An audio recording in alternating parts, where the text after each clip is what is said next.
welcome to another episode of Spotlight Sessions. My name's Ilan Fisher, the host, and I'm really excited to be having a conversation today with Bob Hauser, the founder of Facing Light. How's it going, Bob? I'm all good, thanks. Nice. Whereabouts you based?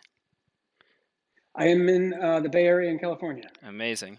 So, Bob, I've already had a discussion with you, kind of understood a little bit about the work that you're doing at Facing Light, but tell us about yourself, your personal and professional history, and a little bit about the work that Facing Light's doing. Sure. I've been a commercial photographer for 30 years, and I've always photographed people. I have a little bit of a bent towards the healthcare space. Specifically, these days in my commercial work, I photograph rare disease patients, usually for pharmaceutical firms. And I started this Facing Light organization 5, 6 years ago because of a project that I did kind of accidentally, maybe 8 to 10 years ago, called Facing Chemo. And I had met this woman maybe, well, now 15 years ago or so, photographing her for a magazine project. And she told me halfway through the shoot that she was about to lose all of her hair for chemo.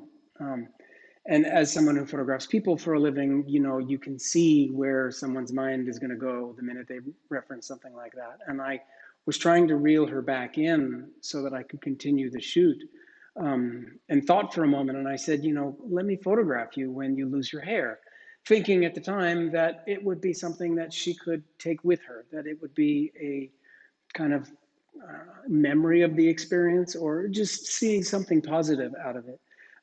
She was probably in her late 20s and wasn't going to have anything of it, and was kind of wanting to get through the experience and get out the other side.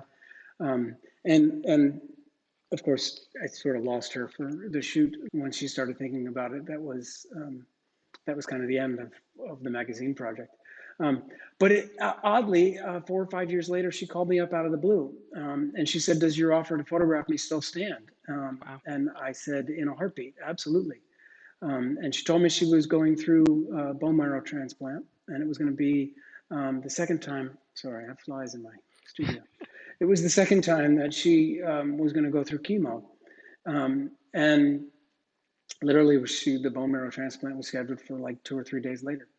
And so I went to her place in San Francisco on a rainy day, and we sat and drank tea and ate a lot of chocolate. At least I ate a lot of chocolate. And we took pictures of her from the light of an air shaft. And that's the image right there that we ended up getting. And for me, it was kind of a different experience, unlike anything I had ever had, because I really noticed it when I was editing the images later. There was something about the process or the experience of going through chemo that kind of removed everybody's veil that they wear around them every day.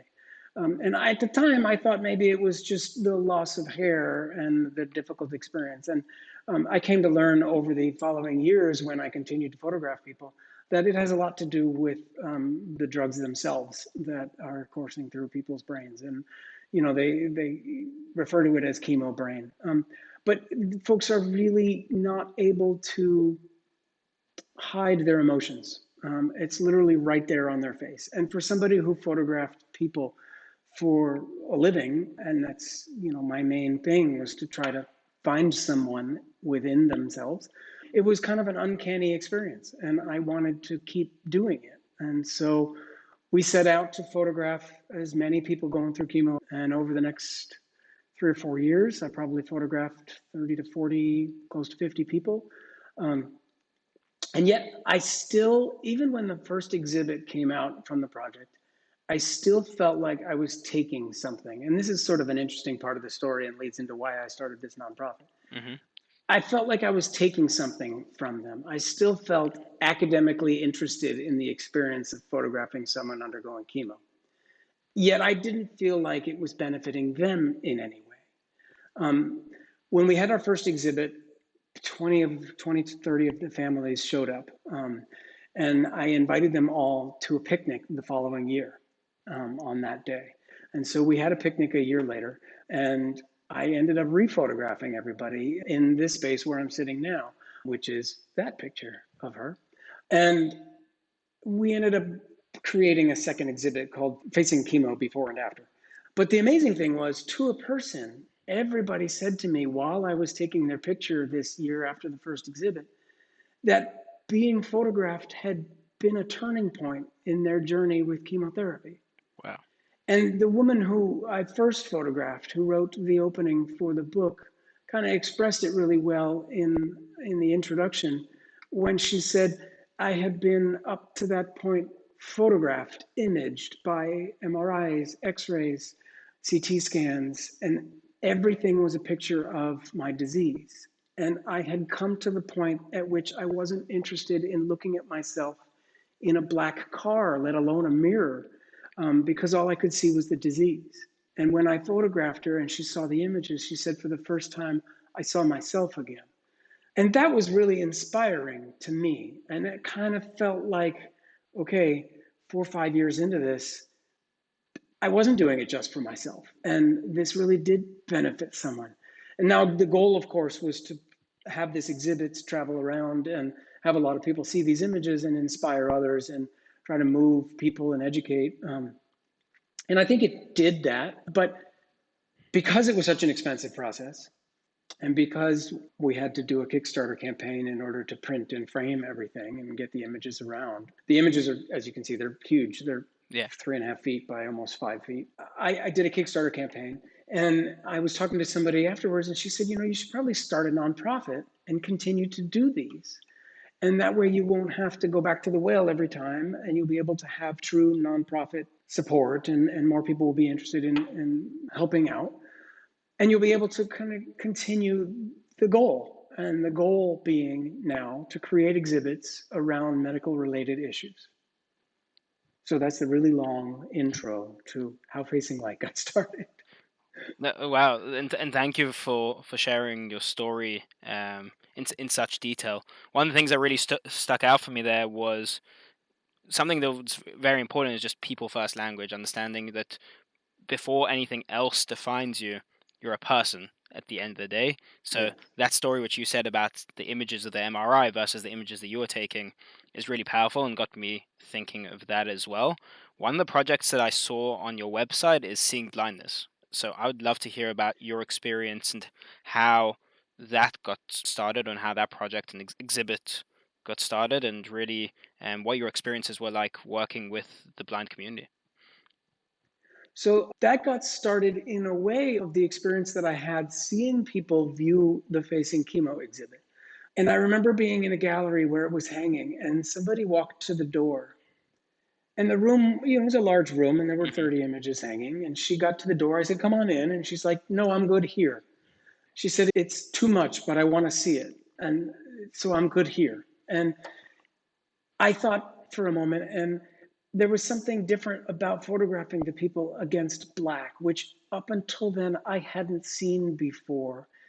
Ordinarily, when you see people going through chemotherapy, you either see them in a medical facility or you see them at home, living their life in their kitchen, whatever. Both of those allow you, the viewer, to kind of remove your emotions from the experience of seeing the image. And they're getting help that they need. They're in their doctor's office. Or look, they're still able to live their life. But when you strip that away and you only show them against black, the viewer was forced to see the people and was forced to see the emotion present in them. And when I started to look at photographing visually impaired people, my first thought was, okay, what do you see when you see someone who's blind? Do you see blindness? Or do you see a cane and a golden retriever and someone having difficulty crossing the street and a question to yourself whether or not you should help them? But you never see the person. And going back to what Facing Chemo did, is it forced people to see the person. And I said, I don't want people to see someone's dark glasses or their cane or their dog. I want to see what it's like if people see just the people, and hence the name Seeing Blindness. So we photograph folks with all kinds of different visual impairments. Anybody who had, you know, full blindness to a number of different retinal diseases. And what was really interesting is when it was first exhibited, Genentech here in the Bay Area exhibited it with a sort of virtual AI experience where you could take an iPad and you'd hold the iPad up to the photograph. And what you would see is the world the way that person could see. Oh, that's super And so powerful. if the person only could see a small bit in the middle and everything else was sort of black, that's what you saw. And other people who I photographed had nothing in the middle, but only had periphery. And yet they could still read, but they would literally put a piece of paper, you know, like this, and they would bring the side of their eye very closely in order to see it. And that's what the viewer could see, which I found kind of an interesting additional layer to the experience. But it was interesting. And, I'll tell you one little story about one guy I was photographing. I had an unusual experience to be invited to photograph people at the, what's it called? It's the American something marathon in Sacramento. Okay. And so it's a marathon that there's a whole bunch of blind people that go to, and they all have guides. And I got to see them and meet these folks the night before. And so there was a room full of visually impaired people. And the person who I had organized this with invited them all to come by, and we photographed a whole bunch of people. And it was just interesting that these guys were all marathon runners, which I found amazing in itself. But one of the guys was blind because of an experience in Vietnam. And you could see the scars and shrapnel on his face. And he always wore black glasses. And I said to him when I was photographing, can I take a picture of you without your glasses? Because I, again, wanted to see him. And he said, I never take my glasses off. And I said, okay, well, let me just tell you a story about a woman I was photographing for this previous project, Facing Chemo. And she had just had a double mastectomy. And I thought that would be kind of an interesting thing to photograph, but I didn't want to ask her. And so halfway through photographing her, from here up, she said, do you want to see and photograph me without my shirt and the mastectomy scars? And I said, sure, but I didn't want to ask you. And right before I even finished saying it, she, undressed and posed that way. And before I even finished the story, it was kind of like that movie where you had me at hello. Hmm. The guy's glasses were off, and he's like, okay. And it was just interesting. And what was intriguing about the photograph is he actually didn't even have an eye. The eyeball had been removed, and you could see the socket healed over. And I think that was why he didn't like to take his glasses off. But it added, I thought, something. And so I photographed a bunch of marathon people. I then went to an elder clinic where a lot of people were being treated for retinal disease, and photographed people across cultural experience of all kinds of folks who didn't speak English and yet kind of understood what it was that we were doing. And I can only imagine what that experience was like on the other end, to kind of pose for someone that you can't see, and you know look over here, it takes on a whole new meaning. But I was really happy with the project. I felt like it took what I did with Facing Chemo and brought it to a totally different level. Isn't yeah, that project completely spoke to me as somebody who works very closely with an individual who is blind. So a lot of those same parallels and same stories speak a lot to myself. And Bob, you've been working in corporate photography for over 30 years. What is your achievement you're most proud of in your work? Is it a facing light project? Is it something else? Is it even a story and interaction you had with somebody? I'd really be interested to hear, because I love your perspective and how deep you intertwine all the stories as well. I mean, I have been fortunate to have photographed a lot of people.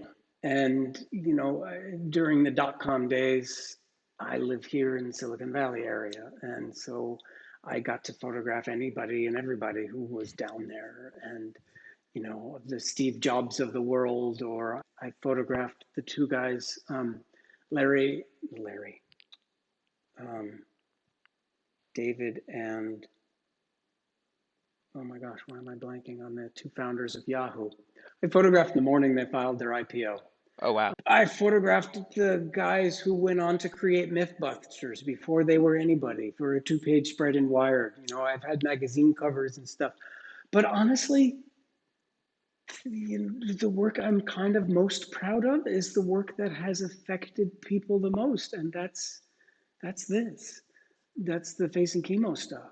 And you photograph people who are going through chemo, and there's a sad byproduct of that. You end up being invited to a fair number of celebration of life events. And it's surprising to me, of the ones that I have been to, how many of them referenced this project and being photographed. And here these people had entire lives. One woman was in her 80s, and the picture that was up there was the picture that we did together for the Facing Chemo project. And it was a big, important part of her life. And that is so humbling to me. You know, get to meet people and, from whatever, but to me, they're just a person, and that's something that I learned early on. If I'm photographing anybody, the best way to talk to them is to just call them by their first name and forget everything and just say, "Hi, Steve, sit down here. I'm going to take a picture." Yet to do that with someone who then gets so much meaning and life-changing experience out of just the act of being photographed, even if nobody sees it except that person and myself, that's huge. And that has been humbling and rewarding. So, That so that that. that's pretty epic, and that's really true equality. It's again every person you meet, treating them exactly the same and going through the same process. Whether you're photographing Steve Jobs, did you photograph Steve Jobs? I did a couple times. Yeah. Whether it be photographing Steve Jobs or photographing somebody who's going through chemo or facing blindness, it's important to again connect with everybody on that human level because at the end of the day, we are all people, and it's you have to reiterate that, unfortunately. So, really, one of the last questions I want to ask you, Bob, is if you could have a conversation with anybody in the world, who would it be and why? Because you've met a lot of people and got a wealth of experience, but there's got to be somebody you would love to reach out to and have a conversation with. So I was describing earlier how I was having trouble trying to think of who that might be. And I was thinking, okay, it should be positive. It shouldn't be someone who has ruined the parts of the world and say, what were you thinking? And then I thought, could it be somebody in the art world or something? And then right when you were asking that, I suddenly had this vision of Helen Keller. And I thought, wouldn't that be amazing to have spoken with someone and or someone today who has gone through multiple experiences I just want to know how. I just want to know, that's amazing, what somebody huge would. Do I want to talk to Gandhi, or do I want to interview Mother Teresa, or do I want to, talk to Kennedy, or wonder why Putin is doing what he's doing? I'd rather almost just talk to some. I love when I get an opportunity to photograph some 5-year-old with a rare disease and just see life through their eyes for 5 minutes. That's kind of cool. Yeah, I, I don't aspire to talk to anybody great. Let's leave it at that. And Because I don't really like to put people up on a pedestal that they don't necessarily deserve. Some of the most simple, ordinary folks going through whatever they're going through, that's a more interesting story in a lot of ways. Is that an exact. answer? No, I love that, and it comes back to the phrase from Forrest Gump. It's life is like a box of chocolates that always is ringing in my head. It's like you could meet someone, and it could be the most impactful conversation you've ever had, and then the expectation on the other ways. You never know what you're gonna get. So, Bob, I really I, want it. I'll leave you with one little tiny Yeah, story. And and I tell this a lot when people ask me if the type of work that I do is depressing. And I always come back to this same story. And because I work with rare disease patients, I work with people undergoing chemo for the nonprofit. In my commercial work, it's people with very debilitating diseases. And I tell the story of meeting this young girl, and she was like 5, and there was no treatment for her disease. And it was a pretty devastating, debilitating disease. So I entered the house, and the stairs were right by the front door. And she sees me with the camera around my neck, and she just looks at me, reaches out her hand, and says, "Come, we're going upstairs to play princess." And I was like, "Okay." And so I went upstairs, and she had on a princess dress, and I lied down on my stomach on her floor of her room, and she proceeded to show me every princess twirl that she could imagine spinning. She showed me all of her stuffed animals. And we just spent 2 hours with her living this princess life. And she was a princess during that moment. And I thought, that's pretty amazing because that she has this horrible disease. Everybody would think that that's really terrible. There's no treatment for it. But in her mind, she knew nothing else. She just knew that she was with me and we were going to play princess. And so people say, was it depressing? And I say, no, it was incredibly uplifting. The most depressing part of it was trying to remember the last time I had spent 2 hours lying on one of my kids' floors. I should go home and do that. That was the only sad part of the day. So it's, wonderful, amazing stories can be found in anybody. Wow. There you go. Bob, thank you so much for being a guest on the show. Massively appreciated. And I took a lot from this conversation. I'm very sure a lot of our listeners will. So I look forward to our next conversation. And thanks again for all the work that you do. Sounds good.